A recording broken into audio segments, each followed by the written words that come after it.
A group or nation that dominates others is called a colonial power or imperial power, while the subjugated nation becomes a colony. This power that colonial states use to exploit other nations for their own personal advantage, impose their culture, religion, and education, use their resources, and perhaps even physically settle there, is called colonization.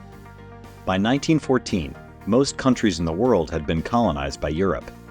The primary motive was to become a planetary superpower and dominate the world. Thus, many European countries, such as Italy, Portugal, Greece, Spain, England, and Germany, began acquiring colonies, leading to the colonial division of the world. This all began during the Age of Discovery, when European nations began to seek new trade routes. Christopher Columbus and Vasco da Gama discovered new lands. These Europeans were able to acquire these lands because the indigenous tribes who lived there did not believe in owning land as the Europeans did. Under the guise of trade, Europeans began to invade these new lands and claim ownership of them. Their conquests were skillfully disguised with the religious justification of civilizing the savages, which led to the spread of Christianity. After worshiping the elements of nature for millennia, the indigenous tribes of America and Africa were forcibly converted and forced to embrace Christianity, which is why it remains one of the most important religions in the world. To its extremely limited credit, the colonists invested in infrastructure, trade, medical facilities, and technological advancement in the colonies. They helped establish democratic systems of government and spread literacy. Under the guise of religion, major military actions and genocides were undertaken against the indigenous tribes.